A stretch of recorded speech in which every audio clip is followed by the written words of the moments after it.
The lone survivor stumbled back into the village as the first rays of sunlight kissed the horizon. His clothes were torn and his eyes were vacant, staring blankly ahead. But the most unsettling thing was his voice, distorted and hollow, as he kept repeating, "The jinn has awakened. The jinn has awakened. It's awake. The whole village will be next." Then he collapsed. Now, the villagers gathered in the central square, their faces etched with worry and fear. They watched as the sun rose higher, bathing the village in its golden light. But it did little to dispel the chill that had settled over their hearts. The man remained unchanged, still babbling about the reawakening of a great evil. Some whispered that he was possessed, while others claimed he was cursed. The imam, a man of deep faith and the village's spiritual guide, stepped forward. His face was grave, his eyes filled with concern. "Do not fret, my brothers and sisters," he said, his voice echoing through the square. "We will pray, and Allah will protect us." But even as he spoke, his gaze kept drifting towards the graveyard on the outskirts of town, a place that had, until recently, been a source of peace and tranquility. Now it loomed like a menacing presence, its silent stones seeming to whisper secrets, best left undisturbed. As the day wore on, the villagers tried to go about their daily routines, but the shadow of fear hung heavy over them. They exchanged uneasy glances, their whispers carrying tales of the previous night's horror and the unsettling prophecy of more to come. Their once vibrant market square, usually teeming with life and merriment, was now a somber reminder of the happiness they had lost. The air, once filled with the aroma of spices and freshly baked bread, now carried a metallic tang of fear and foreboding. The children who had played here just yesterday were nowhere to be seen, their laughter replaced by an eerie silence that amplified the growing dread. That night, when the moon hung like a silver sickle in the inky sky, the nightmares began. Strange and terrifying events unfolded, casting long, eerie shadows across the village. The cows refused to enter their barns, their lowing echoing the villagers' mounting terror. Dogs, their fur bristling, howled and barked at shadows that seemed to dance just beyond the villagers' sight. Even the children, tucked safely in their beds, were not spared.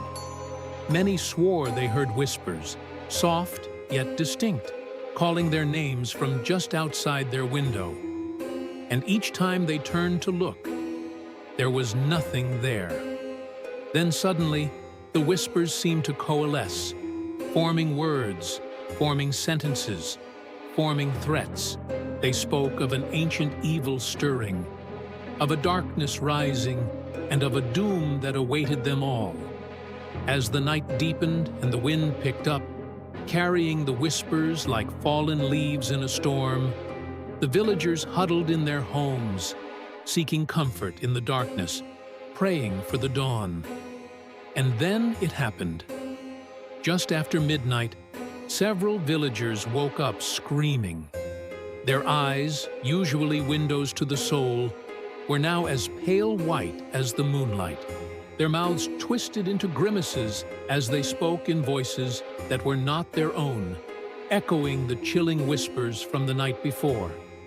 One by one, more villagers fell victim, their bodies becoming vessels for the unseen entity that tormented their minds. The imam, his face drawn with worry, realized that what they were dealing with was no ordinary spirit, no simple figment of the villagers' imagination. He had seen enough. This was a full-blown possession, a dark force corrupting the very souls of the innocent. With the rising sun, he called for a meeting, gathering the villagers, their faces etched with fear and uncertainty, in the same marketplace where hope had flickered the night before. "Brothers and sisters," he began, his voice strong despite the tremor in his hands. "We must act before the darkness consumes us all. We will stand together and banish this evil from our midst." But even as he spoke, the ground beneath their feet trembled, as if the entire graveyard was moving beneath the soil. The whispers, now louder, seemed to mock their feeble attempts at resistance. At that moment, the imam knew that they couldn't keep hiding, couldn't keep pretending that everything was all right. They had to confront the source of this evil, and they had to do it now. Looking out at the fearful faces around him, he made a decision. "We will return to the graveyard," he declared, his voice ringing with newfound determination. "And we will drive this evil back to where it came from." And so, armed with nothing but their faith and a handful of lanterns, the imam and a few brave villagers set out for the graveyard. Each step they took was like a battle against their own fear, their feet echoing the pounding of their hearts in the eerie silence. The closer they got to the graveyard, the thicker the black mist became, obscuring their vision and amplifying their terror. As they approached the weathered stone arch that marked the entrance to the graveyard, the whispers reached a crescendo, swirling around them, trying to dissuade them from going further. But the imam pressed on, his eyes fixed on the path ahead, his grip tightening on the Quran clutched in his hand. Behind him, the other villagers followed, their faces grim, their resolve hardening with each step. When they finally reached the spot where the lone survivor had collapsed, the sight that greeted them was both horrifying and heartbreaking. The man was still there, his eyes blank, his body swaying gently as if in a trance.